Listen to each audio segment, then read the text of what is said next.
Ever since I returned from deployment, she's convinced I'm unraveling. Mom stood in the witness box at Central Criminal Court in London, dabbing at tears with a silk handkerchief, her voice trembling. Your Honor, please. Take control of her inheritance and give it to her sister. She's going to hurt herself. The military has destroyed her mind. The words hit like a blade through the ribs. My own mother, sitting there in front of a judge, painting me as a broken soldier. I'm Rosalind Sterling. I'm 28 years old. I should be celebrating this month with a quiet dinner. Instead, I'm being dismantled by my own blood in a courtroom that smells like floor wax and desperation. They think deployment broke me. They think I'm weak, easy to control. They have absolutely no idea that this morning, a classified file from the Ministry of Defense was quietly placed on the judge's desk. Everything's about to change. Before we go deeper, take a second to like and subscribe. Drop a comment and tell me where you're watching from right now and what time it is there. Go ahead, pause and leave it in the comments. All right, let's get into this. The courtroom air hung thick and stale, industrial cleaners, old wood, and the sharp smell of human desperation. I sat at the respondent's table, my palms pressed flat against the mahogany. It was freezing. My mother stepped down from the witness stand, heels clicking softly against the hardwood. She didn't look at me. She never did anymore. Beatrix, my older sister, watched from the gallery with that flat, predatory calm. The look of someone who'd already felt the kill. Adrian Kensington stood at the podium. Beatrix's lawyer. 3,500-pound Italian suit wrapped around absolutely nothing of substance. He dropped a heavy folder with a sharp smack that echoed off the ceiling. Your Honor, he began, his voice polished and practiced, we are looking at severe combat-induced paranoia. Unstable, unpredictable, a danger to herself and her financial interests. He fired those words into the room like ammunition. Paranoid, unstable, danger. He never mentioned that I served 6 years on active duty with a spotless record. He never said I owned my car outright, paid my taxes early every spring, never received so much as a parking ticket in London. None of that mattered. Adrian wasn't here to paint a portrait of a functional veteran. He was here to build a monster. A broken, psychotic soldier who needed to be locked away so the keys to my bank accounts could be handed to my responsible older sister. This was a conservatorship hit job. A legal kidnapping. I shifted my eyes to the gallery. Beatrix sat in the front row, legs crossed at the ankles, navy-tailored dress, no logos, just that quiet wealth look that screamed old money. She rested her manicured hand on her legal pads and offered me a dead-eyed stare of absolute certainty. The look of a predator with meat already between its teeth. My mother collapsed onto the seat next to her. Beatrix patted her hand, the protective older sister holding the family together. It made my stomach turn. I've eaten operational ration packs squatting in the dirt.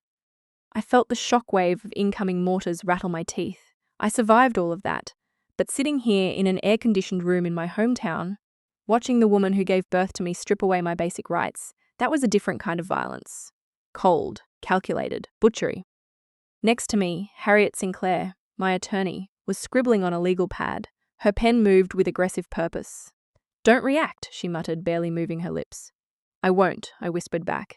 If I raised my voice, Adrian would point and say, See, Your Honor, she's hostile, unhinged. So I did what the military taught me. I locked it down, my back straight, my breathing controlled. I sat perfectly still like we do in interrogation rooms. Patient. Waiting for the suspect to build their house of cards and walk straight into the trap, Adrian kept pacing, talking about my refusal to attend Beatrix's expensive cocktail parties as proof of dangerous isolation. Beatrix leaned forward, pulled a yellow sticky note from her pad, uncapped a gold pen, and scribbled something. She reached over the wooden divider to pass it to Adrian. As her sleeve rode up, something caught the fluorescent light. A watch, not a designer piece. A cheap, heavy mechanical watch with a frayed leather strap. The glass face was deeply scratched right above the fore. My breath stopped. It was my father's watch, Edmund Sterling. The man who drove a beat-up Ford 14 years straight. Who smelled like motor oil and cheap aftershave. Who saw right through Beatrix's fake smiles and my mother's endless vanity.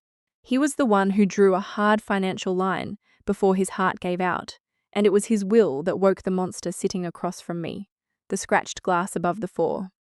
That happened when Dad slammed his arm into the rusted alternator of a broken delivery truck in the dead of a 0-degree London winter. He didn't flinch. He just wrapped his bleeding knuckle in a greasy rag and kept working. Dad was a grinder. A blue-collar ghost in a white-collar world. He built a medical supply logistics company out of a single beat-up transit van. Even when the company hit 8 figures in annual revenue, he still drove that ancient Ford until the transmission literally dropped out on the motorway. He packed a ham and Swiss sandwich in a brown paper bag every morning. My mother and Beatrix operated in a completely different atmosphere. Country club lunches, designer handbags. To my mother, Beatrix was the sun and moon. I was the spare part. The shadow in the corner. When I turned 21, I packed an olive drab duffel bag. I had enlisted in the British Army. I remember standing in our formal dining room that night. Overpriced catered salmon filled the air. Beatrix didn't even look up from her phone when I walked in wearing my boots. She just rolled her eyes and dropped her silver fork. Clack. "So that's it," she scoffed. "You're running off to do bookkeeping in some dirt bunker?" My mother didn't correct her. She just cut another piece of salmon, completely indifferent. I stood there, spine straight, hands at my sides. I couldn't tell them the truth. I'd been fast-tracked for top secret clearance. I was going to be tracking terror financing and cartel money for the Defense Intelligence Service. You can't brag about security clearances over dinner. So I swallowed the insult. I walked out that door genuinely believing that if I served my country, if I put my life on the line, maybe I'd finally earn respect in this family. I was completely wrong. 5 years ago, a massive stroke dropped my dad on the concrete floor of the distribution center. He was gone before the paramedics even arrived. A week after the funeral, we sat in a lawyer's office downtown. The room smelled like lemon polish, expensive leather, and old paper. Suffocating, the lawyer opened Dad's will. Dad wasn't a fool. He knew exactly what Beatrix was. A shark. An incompetent one. He knew she'd try to crush me the second he was gone, so he didn't leave me shares in the company. He knew Beatrix would find a way to freeze me out. Instead, he liquidated his personal assets and set up an ironclad trust fund. £2.1 million. The catch. It matured on my 30th birthday. Not a single day sooner. He built a financial blast wall around me, ensuring I had enough to walk away forever when the time came. I watched Beatrix's face drop. The smugness vanished. Ugly red crept up her neck. "How is this fair?" she hissed, slamming her palm on the desk. "I'm running the actual business and she gets a £2 million handout for doing push-ups in the mud?" My mother rubbed her back, whispering comfort into her ear. I didn't flinch. I didn't say thank you. I just kept my eyes locked on the blank wall behind the lawyer's head. Dad had drawn a line. Beatrix took it as a declaration of war. She took the CEO chair. Within 4 months, she started bleeding the company dry. She slashed maintenance budgets for the Midlands warehouses. She laid off veteran truck drivers Dad had kept on payroll for a decade, replacing them with cheap contractors. Where did the money go? To California. Beatrix funneled operating capital into vaporware tech startups in Silicon Valley. Shell companies pushing wellness apps that didn't exist. She wanted to be seen as a visionary. She bought designer clothes. She paid for articles in online magazines. But you can't fake cash flow. The tech startups collapsed one by one. The warehouses started failing inspections. Every time I came home on leave, the house smelled different. Expensive perfume masking distinct rot underneath. I'd hear muffled shouting through her office door. Collection agencies had started calling. She was drowning. She didn't know how to build. She only knew how to spend. A narcissist with a drained bank account is the most dangerous animal on earth. The company was hemorrhaging. Auditors were circling. Beatrix was backed into a corner. She needed liquid cash fast to cover the massive holes in the ledger. And I had £2.1 million sitting behind a timer she couldn't wait for. She needed to pick the lock, or destroy the person holding the key. The final notices piled up on her mahogany desk. Thick envelopes from suppliers. Final demands. Pay up or the supply chain gets cut. A normal person would declare bankruptcy. A normal person would face the music. But narcissists don't do shame. They do crime. While I was sitting in a windowless facility at the Ministry of Defense, staring at dual monitors and tracing cartel money moving through offshore accounts, my sister was doing the same thing to Dad's legacy. She turned a legitimate medical supply business into her personal ATM. The mechanics of her fraud were pathetic. Sloppy. She set up 3 shell companies in Kensington. No offices. No employees. Just 3 metal PO boxes in a strip mall next to a dry cleaner. She generated fake invoices, strategic consulting fees, market expansion, analytics, total garbage. She kept the transfers small. She sliced them just under the £7,500 federal reporting threshold. Surfing, we call it. The dirty money slipped through the corporate accounts, bypassed the checks, and landed directly into her personal slush fund. She used the cash to pay off her maxed-out credit cards, to keep the lights on at her fake startups, to buy the illusion that she was still winning. The deficit hit £1.2 million. Back at the distribution center, the rhythmic hum of forklifts was replaced by the grinding squeal of the heavy-duty paper shredder in the executive suite. Beatrix kept that machine running hot, destroying vendor contracts. The hallway smelled like expensive floral perfume, masking the sharp metallic scent of burned-out shredder motors. But you cannot outrun a tax deadline. You cannot outrun an annual audit. Robert Fairfax, Dad's head accountant for 18 years, started pulling the quarterly ledgers. He wore cheap off-the-rack suits and never missed a single decimal point.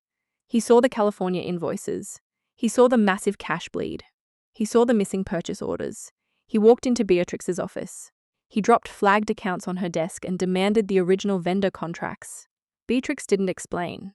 She didn't apologize. "Pack your desk. You're done," she told him, not even looking up from her phone. She had a man who gave 18 years of his life to our family, escorted out by a security guard, making £8 an hour. But firing the accountant didn't fill the £1.2 million crater she'd blown in the foundation. The corporate auditors were still coming. HMRC was looming. She needed liquid cash to plug the hole. She needed it before the third quarter closed. Desperation makes people sloppy. Her eyes landed on the single biggest pile of untouched cash left in the family. My trust fund, £2.1 million, sitting safely behind a legal wall. Waiting for my 30th birthday, 9 months before I turned 30, Beatrix made her move. She didn't call me. She didn't ask for a loan. She logged onto a laptop, hid behind a basic VPN, and drafted a formal amendment to the trust. A legal document that would immediately transfer total control to her, citing my extended military absence. Then she forged Dad's signature. She traced his handwriting from an old birthday card, scanned it, and slapped it onto the PDF. She fired it off to the bank's trust department. She probably sat back in her leather chair, holding her breath, waiting for the multi-million-pound wire to clear and save her skin. She thought she was a genius. She forgot that major banks use digital certificate verification. The legal department at the bank took one look at the metadata. The document was created 5 years after Dad's death. The digital signature lacked the required cryptographic hash. The IP address pinged back to a coffee shop in Kensington. Denied. The bank flagged the submission. Compliance officers locked down my trust tighter than a drum and placed a suspicious activity monitor on the account. Beatrix backed away from her computer. Direct theft had failed. Paper fraud had failed. She realized she couldn't steal the money by forging a dead man's name. She had to take it from the living. She needed the bank to willingly hand over the keys without a fight. And the only way a bank would surrender a grown woman's trust fund to a sibling is if the primary beneficiary was declared legally incompetent. She didn't need a fake signature anymore. She needed a doctor. Harriet's office wasn't in some glass high-rise. It was on the second floor of a weathered brick building in South London, right above a noisy dry cleaner. The stairwell smelled like industrial starch and old iron. I walked in and dropped my military service record and the bank's rejection letter flat on her scratched oak desk. Thud. Harriet was a bulldog. White-collar defense. Corporate fraud. She didn't offer sympathy. She picked up the file, eyes darting across the pages. Fast, brutal, calculating. "Your sister is an absolute idiot," she said, tossing it back down. "She's desperate," I corrected. "Same thing in my line of work." Harriet leaned forward, folding her hands. "Listen to me. Sterling. We don't fight narcissists with feelings. Your family is going to use tears. Public sympathy. They're going to play victims. We're going to crush them with metadata, transaction logs, and tax codes." I pulled out my checkbook and wrote her a retainer. 5 figures. I was literally paying a stranger thousands of pounds to build a legal blast wall against the people who were supposed to love me unconditionally.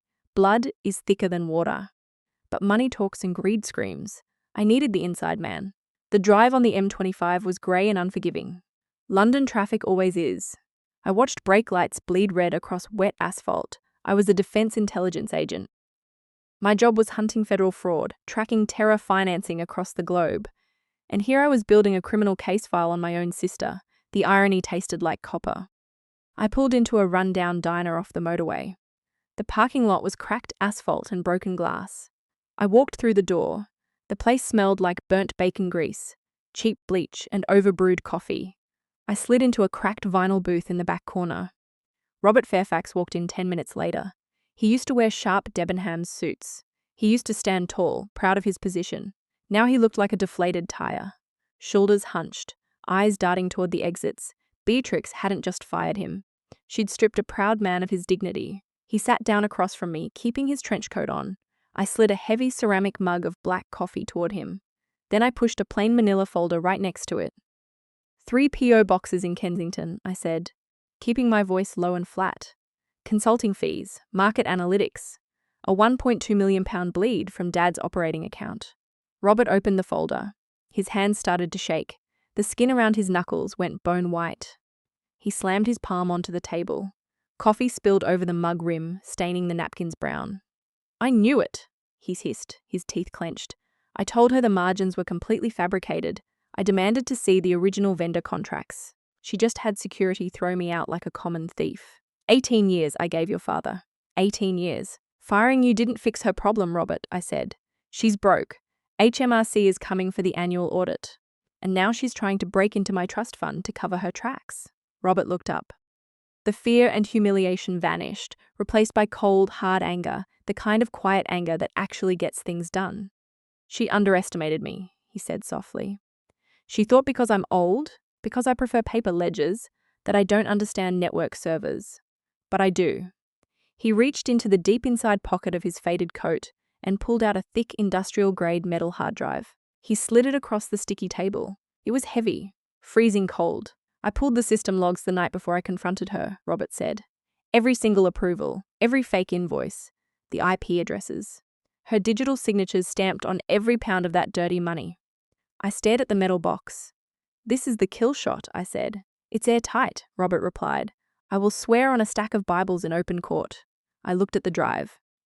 Then I looked at Robert, an old accountant stripped of his pension, and Harriet, a bulldog lawyer I'd just met in a dusty office. These two strangers cared more about my father's legacy and my survival than my own mother did. They were my shield, my chosen family in this foxhole. We had the weapon, we had the data. We just had to wait for Beatrix to make a mistake. I reached out. My fingers brushed the freezing metal casing. Right at that exact second, my phone vibrated against my ribs. A harsh mechanical buzz cutting through the quiet diner. I pulled it out of my tactical jacket. The screen lit up in the dim booth, Mom. I stared at the name. The woman who stood by while Beatrix looted Dad's grave.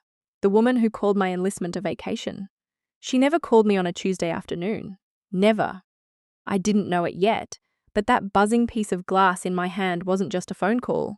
It was the trigger to a trap they'd already set. I swiped the green icon and held the cold glass to my ear. "Rosalind, honey?" Mom's voice floated through the speaker, thick like cheap syrup. "I've been so worried about you." She didn't ask how my job was going. She went straight for the soft tissue. She asked about my sleep. She brought up Dad. She used that soft, trembling tone that mothers use to make you drop your guard. Then Beatrix's voice cut in. She was on speakerphone in the background. Light, breezy, dangerous. "You know, Mum, you always seem so on edge lately. Do you ever feel like people are out to get you?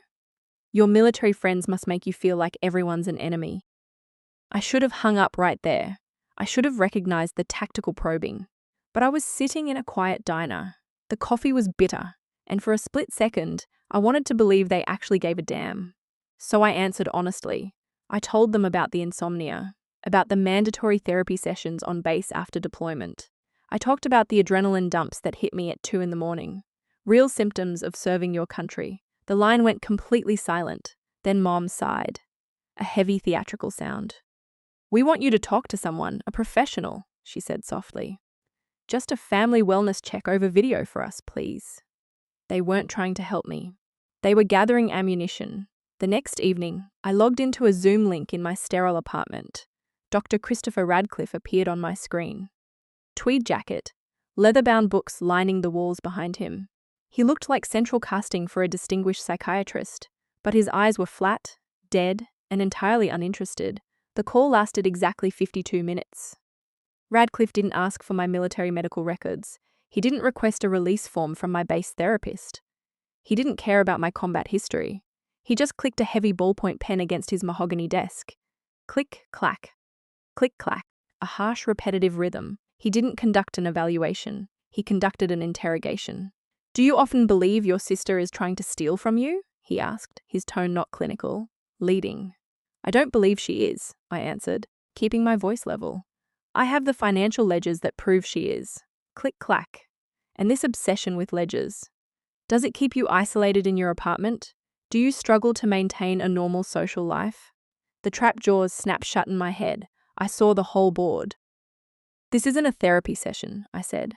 I reached forward and killed the connection. The screen went black, but the damage was already done.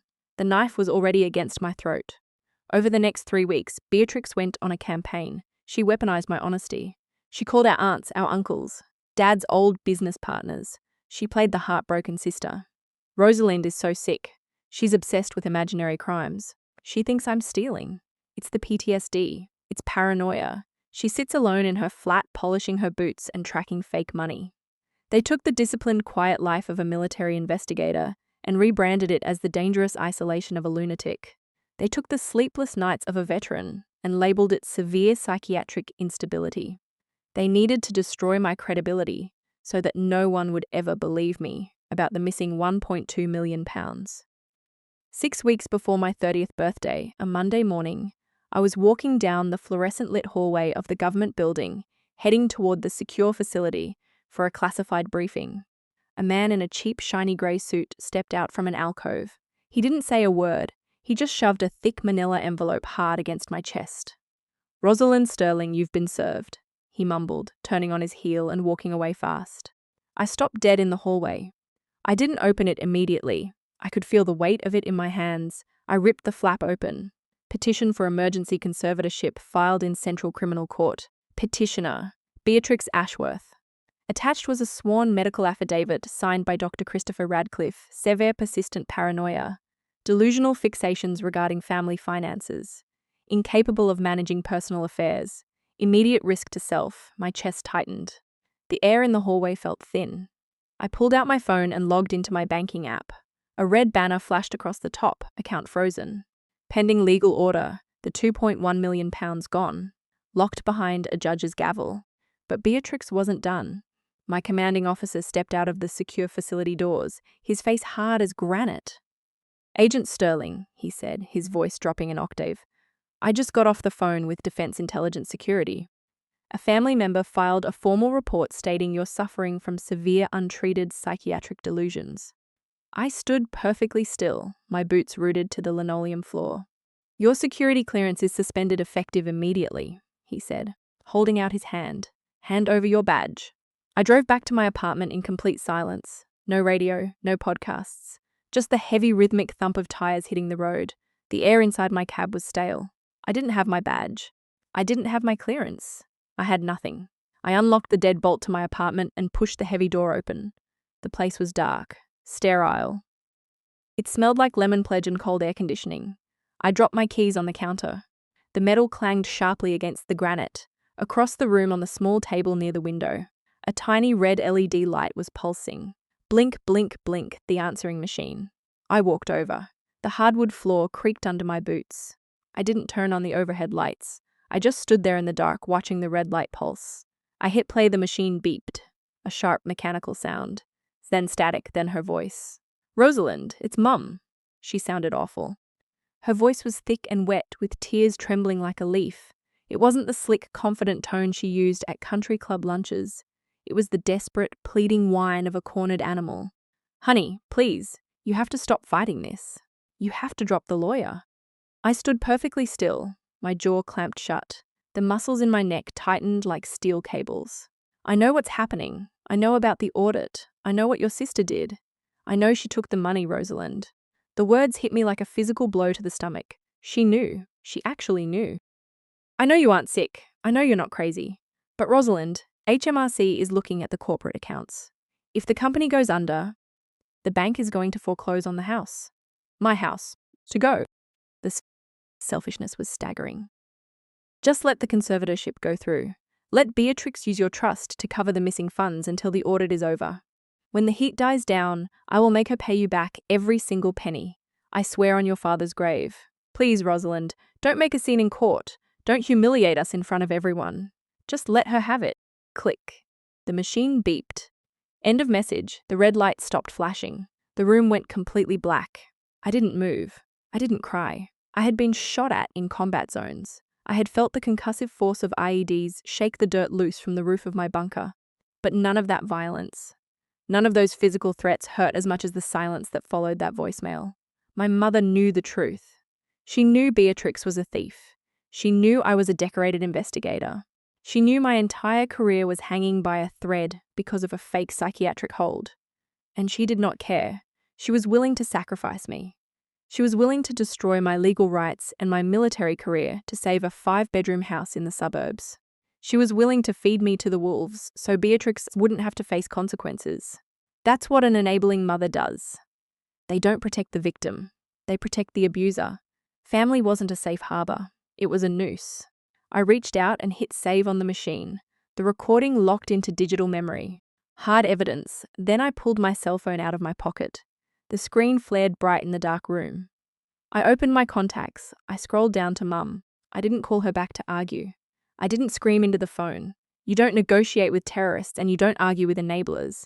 I hit edit. I hit delete contact. Confirm the name vanished from my phone. The cord was cut. Clean. Final. I walked into my bedroom. I pulled a heavy black tactical duffel bag out from under the bed. I threw in 3 changes of clothes. My encrypted laptop. The manila folder from Robert. The heavy metal hard drive with the system logs. I packed tight. Efficient military squares. I wasn't a victim anymore. I was an investigator with the British Army, and I was holding a royal flush. I zipped the bag shut. I threw it over my shoulder. I walked out of the apartment and locked the deadbolt behind me. They wanted to play a legal game, fine, but I wasn't going to play by their rules anymore. I rented a cheap hotel room in Slough out by the train yards. £50 a night. Cash. The room smelled like stale cigarette smoke and cheap pine cleaner, but it was secure, and it had decent Wi-Fi. I didn't sleep. I didn't eat. I just pushed the small laminate table to the center of the room, closed the blackout curtains, and went to work. Beatrix and my mother thought they were dealing with a paper pusher, a low-level grunt who filed logistics reports in a dusty supply room. They had no idea what a senior investigator for defense intelligence actually did for a living. I didn't just look at numbers. I hunted them. I cracked open my encrypted military-grade laptop. The blue light washed over the dark room sharp and cold. I plugged in the heavy metal hard drive from Robert. The system hummed. Clack, clack, clack. My fingers hit the keys. Fast. Hard muscle memory. I ran a standard forensic extraction tool over the company's ledger. It took exactly 14 minutes to map the entire £1.2 million bleed. Beatrix had sliced the money into thousands of microtransactions, smurfing, trying to keep everything under the radar. But Robert's system log captured the MAC address of the device that approved every single fake invoice. It wasn't the company server in London. It was an Apple MacBook Pro registered to Beatrix Ashworth. The IP addresses pinged off public Wi-Fi networks in Kensington, Chelsea, and Mayfair. She wasn't just stealing. She was leaving digital fingerprints on every single pound. I took a sip of lukewarm black coffee. It tasted like ash. I kept digging. I needed to break the conservatorship trap. I needed to prove the fraud was directly linked to the psychiatric hit job. I pulled up the fake trust fund amendment the bank had rejected, the one with Dad's forged signature. I ran a deep metadata extraction. People think when you delete a file name or a date, it's gone. It's not. Digital forensic software strips a file down to its skeleton. The data populated on my screen that created 96 days after the recorded death of Edmund Sterling, author. C. West Arnott. Original file name. Emma Courtdradup A1.doc. I stared at the screen. She didn't even bother to rename the source file before she converted it to a PDF. She was so arrogant, so sure she was the smartest person in the room, that she practically signed a confession in the code. The hash values proved it was a low-resolution JPEG cropped from another document and pasted over the signature line. It was a felony. Pure and simple. But I needed the final nail. I needed the doctor. I sent a secure encrypted message to Harriet, track the billing for Dr. Christopher Radcliffe. Find the invoice. 2 hours later, my laptop pinged. Sarah sent over the financial routing slip. Dr. Radcliffe didn't bill my mother. He didn't bill Beatrix's personal checking account. Instead, he billed £12,000 to Pacific Crest Consulting, one of the 3 fake shell companies Beatrix set up in Kensington. She used stolen company money to pay a hired gun psychiatrist to declare me insane. But that wasn't even the worst part. Harriet managed to subpoena the digital properties of the psychiatric affidavit Radcliffe submitted to the court. The one that claimed I was a severe danger to myself, the one that cost me my security clearance. I opened the metadata file for the doctor's report. I looked at the timestamp, my jaw locked. My knuckles turned white against the edge of the desk. File created, October 14th, 2:15 p.m. DIPL last modified, October 14th, 2:45 p.m. My Zoom call with Dr. Radcliffe didn't start until 4 p.m. on October 14th. He wrote the diagnosis before he ever spoke to me. The entire 52-minute call was a sham, a performance. He had already cashed the £12,000 check, and the verdict was already typed, signed, and ready to be filed with the court. I leaned back in the cheap hotel chair. The plastic creaked under my weight. I felt a cold, hard knot form in the pit of my stomach. It wasn't sadness. It wasn't even anger anymore. It was absolute lethal clarity. I had them. I had the bank fraud, the embezzlement, the extortion, the medical malpractice, all wrapped up in neat, irrefutable digital packages. I spent the next 3 hours organizing the files. I printed hard copies. I loaded everything onto a secure encrypted flash drive. I took the digital voice recorder with my mother's confession and placed it inside a heavy steel briefcase. I walked into the hotel bathroom and turned on the harsh overhead light. I looked in the mirror. I didn't look like a victim. I didn't look like a broken veteran. I pulled my class a military uniform out of the garment bag. I put on the crisp white shirt. I tied the black tie perfectly. I pulled on the heavy green jacket. I checked the alignment of my ribbons. Every single metal. Every single commendation I had bled for sitting exactly 1/8 of an inch above the pocket seam. I ironed the creases in the trousers until they were sharp enough to cut glass. I packed the steel briefcase. Clack, clack. I snapped the heavy metal latches shut. I walked out of the hotel room into the freezing London morning. I drove to Central Criminal Court. I walked through the heavy glass doors. I pushed open the heavy oak doors of courtroom 4B and walked down the centre aisle. I took my seat next to Harriet Sinclair. The mahogany table was freezing under my palms. I placed the steel briefcase on the table. Then I sat perfectly still, my back perfectly straight, watching my mother cry fake tears on the stand, waiting for the exact right moment to pull the pin on the grenade. Back in courtroom 4B, the smell of bleach and old wood, Adrian Kensington stood at the centre podium. He was practically vibrating with smug satisfaction. He looked at the judge, then pivoted toward the gallery, playing to an audience that didn't exist. Your Honour, I would like to call our expert witness to the stand, Dr. Christopher Radcliffe. Radcliffe walked up the centre aisle. He wore the same tweed jacket from the Zoom call. He placed his hand on the Bible, swore to tell the truth, and took his seat. He adjusted a silk tie. He cleared his throat. Adrian lobbed him softball questions. Radcliffe read from his affidavit in a flat, practiced drone: paranoid ideation, severe isolation, a clear and present danger, immediate conservatorship required. Down in the gallery, Beatrix placed her manicured hand over her chest. She let out a small, jagged breath, perfectly simulating a sister utterly exhausted from carrying the burden of my illness. Mom reached over and squeezed Beatrix's arm. I didn't move. My hands were folded flat on the steel briefcase in front of me.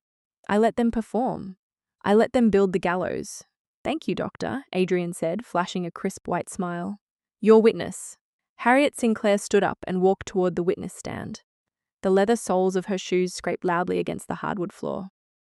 Dr. Radcliffe, Harriet began, her voice hard. No pleasantries. How long did you evaluate my client? Radcliffe shifted in his seat. The leather groaned under his weight. It was a comprehensive telehealth session. We covered extensive ground regarding her mental state. I didn't ask for a review of the session, Harriet snapped. I asked for a duration. How long? Radcliffe swallowed. A hard, dry swallow. 52 minutes. 52 minutes, Harriet repeated, letting the number hang in the dead air. During those 52 minutes, did you request my client's active duty military medical records? No. The family provided sufficient background. Did you request her psychological evaluations from the Ministry of Defense? No. Why did you ask to see a payslip, a tax return, or a single piece of evidence regarding the financial delusions you claim she suffers from? I am a psychiatrist. Miss Sinclair, not an accountant, Radcliffe said, trying to puff his chest out. Her family informed me she was a low-level clerk. Her claims of investigating massive financial crimes were clearly symptoms of a grandiose delusion. Harriet stopped pacing. She turned and looked dead at him. So, based on 52 minutes over a webcam without reviewing a single medical or financial record, you determined an active duty soldier was legally incompetent. Radcliffe gripped the edges of the wooden witness box. His knuckles turned white. In my professional medical opinion, yes. In the gallery, Beatrix shifted her weight. She pulled that bright yellow sticky note from her pad and uncapped her gold pen. She scribbled 2 words, Pacific Crest. She pushed the note over the wooden divider toward Adrian. She was so arrogant, so entirely convinced that this was already over, that she was giving her lawyer instructions on which shell company to route my trust fund into. Right there in open court. I saw the bright yellow square. Harriet saw it too. Harriet didn't even blink. She just turned her back on Radcliffe and walked back to our table. I have no further questions for this witness, Harriet said. Adrian practically deflated with relief. He reached for the yellow sticky note. Radcliffe started to stand up, wiping sweat from his upper lip. However, Your Honor, Harriet continued, her voice echoing off the high ceiling. She reached down and popped the heavy metal latches on my steel briefcase. Clack, clack. She pulled out a thick stack of paper, bound and stamped with heavy red federal seals. The defense would like to submit Exhibit A into evidence, Harriet said. Adrian frowned. Objection, Your Honor. We haven't been provided with any new discovery documents. These aren't discovery documents, Mr. Kensington, Harriet said, handing the stack to the bailiff. These are subpoenaed federal records. Specifically, the digital metadata from Dr. Radcliffe's medical affidavit, cross-referenced with financial wire transfers provided by the National Crime Agency. The colour completely drained from Radcliffe's face. He froze halfway out of the witness chair. The bailiff handed the stack to Judge Kessler. She was a hard-lined woman in her 60s who didn't tolerate games in her courtroom. The room was dead silent. The only sound was the harsh, dry rustle of heavy paper as Judge Kessler turned the pages. She read the first page. Then the second. Then she flipped to the bank routing slips. Her jaw tightened. Judge Kessler slowly closed the file. She took off her reading glasses and set them down on the bench.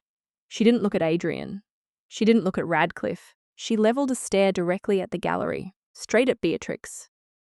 Mims Ashworth, Judge Kessler said, her voice dropping to a dangerously quiet register. Do you have absolutely any idea what your sister actually does for a living? The question sucked all the air out of the room. Beatrix let out a nervous, breathy laugh. She uncrossed her legs. Her hand drifted up to the collar of her navy dress, tugging at it slightly.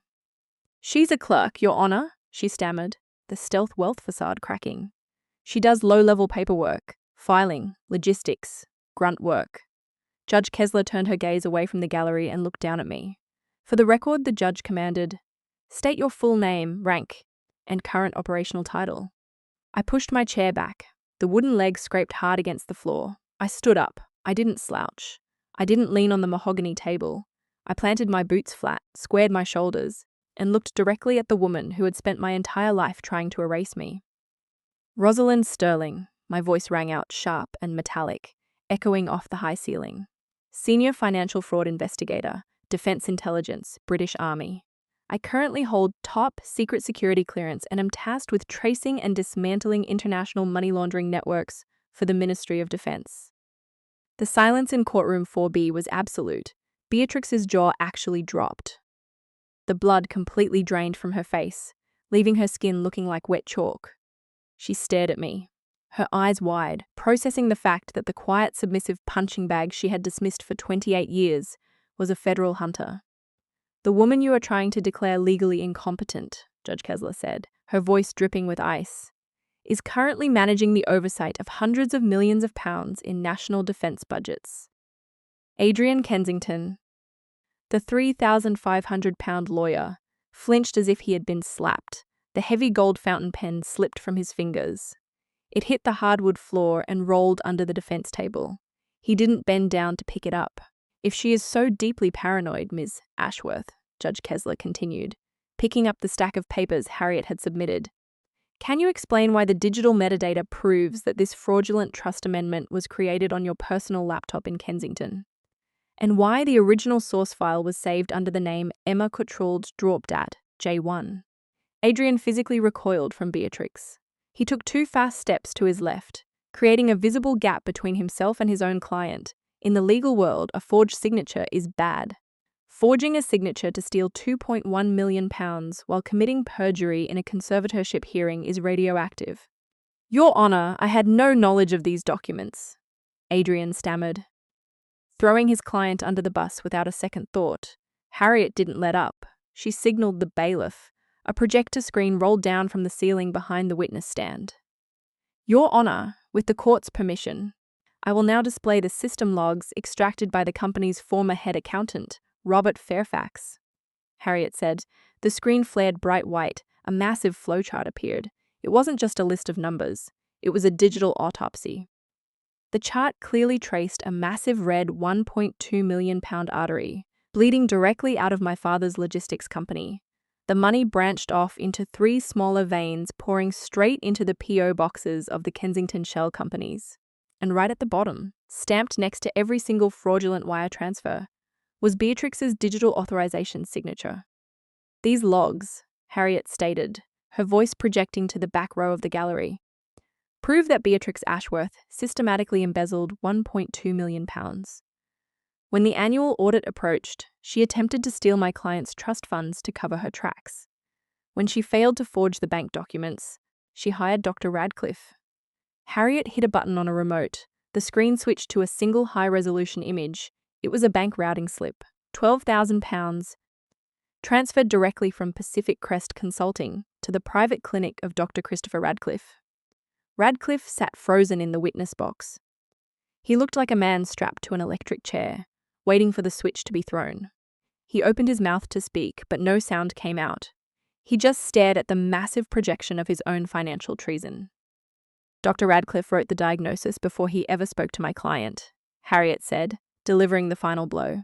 "The metadata confirms the affidavit was drafted and saved hours before the 52-minute video call even began." Beatrix was hyperventilating now. Her chest heaved. She looked at our mother, expecting her to fix it, expecting her to throw herself on the sword to protect the golden child. My mother tried. She stood up, gripping the wooden railing of the gallery. Her face was frantic. "Your Honor, please!" she cried out, her voice shrill and desperate. "This is a misunderstanding. Rosalind is confused. She's unwell. We are just trying to help her." She was doubling down. Even with the evidence projected on a 10-foot screen, she chose the lie. She chose the house. I didn't get angry. I just reached into the steel briefcase on the table.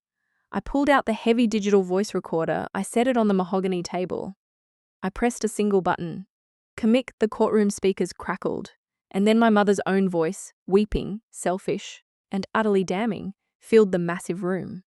"I know about the audit. I know what your sister did. I know she took the money, Rosalind. I know you aren't sick. I know you're not crazy. But Rosalind, HMRC is looking at the corporate accounts. If the company goes under, the bank is going to foreclose on the house. Just let her have it." The recording stopped. The silence that followed was suffocating. Harriet turned and looked directly at the woman standing in the gallery. "You were perfectly willing," Harriet said, her voice low and laced with absolute disgust, "to trade the freedom of a British soldier for the deed to your house." My mother's knees gave out. She collapsed back onto the hard wooden bench, burying her face in her hands. She sobbed.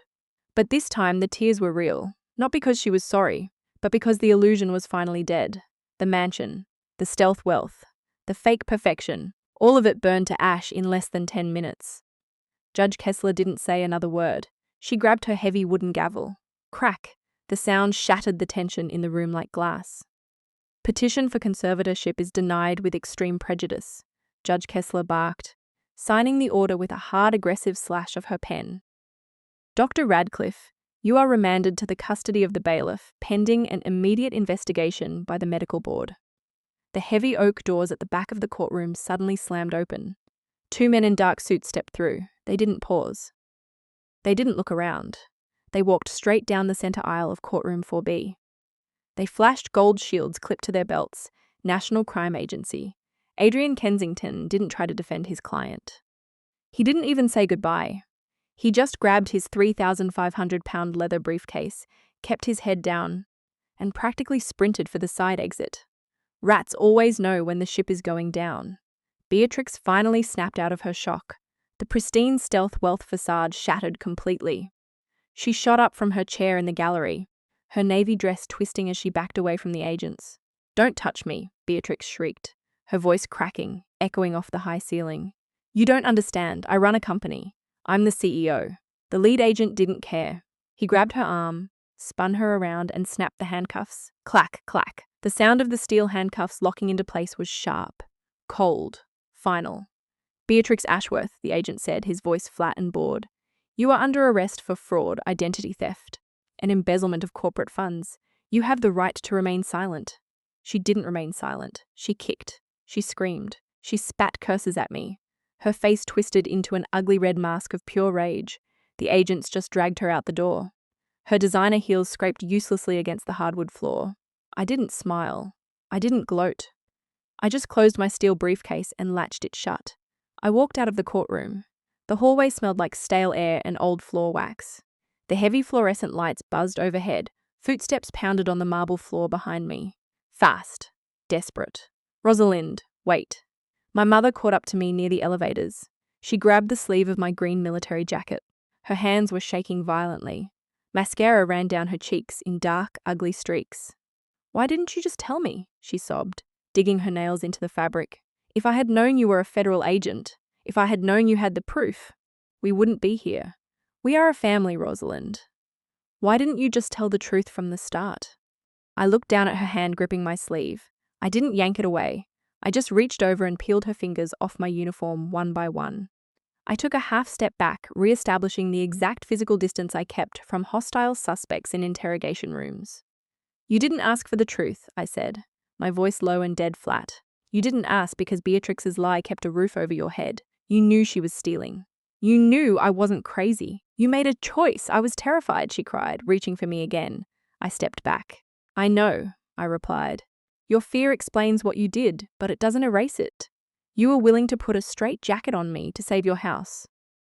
The elevator bell chimed, the heavy steel doors slid open. "Rosalind, please," she begged, her voice breaking into a pathetic whine. "You can't just walk away. I have nothing left." "I'm not walking away from a family," I said, stepping into the empty car. "As of today, I don't have one."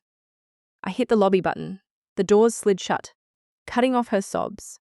I walked out of Central Criminal Court and pushed through the heavy glass doors. The London sun was blinding, harsh, and bright. I took a deep breath. For the first time in 28 years, the air tasted clean. The justice system grinds slow, but it grinds fine. 14 months later, the hammer finally dropped. Beatrix didn't get a plea deal. The metadata and the system logs Robert provided were bulletproof. She was convicted on 7 counts of fraud and forgery. The judge sentenced her to 8 years in HM prison. No early parole for white-collar crimes. My mother didn't go to prison, but she lost the one thing she actually cared about. The corporate auditors gutted the logistics company to pay back the vendors Beatrix screwed over. The bank foreclosed on the 5-bedroom house. My mother was evicted. She got 4 months of house arrest in a cramped 1-bedroom flat on the south side for accessory to fraud. Dr. Christopher Radcliffe lost his medical license. He pleaded guilty to perjury and medical malpractice to avoid jail time. He's currently working as a shift manager at a discount tire shop. And me, on my 30th birthday, the legal hold on my father's trust fund expired. £2.1 million cleared into a private account under my sole control. Dad's legacy was safe. I didn't buy a Porsche. I didn't buy a mansion in Kensington.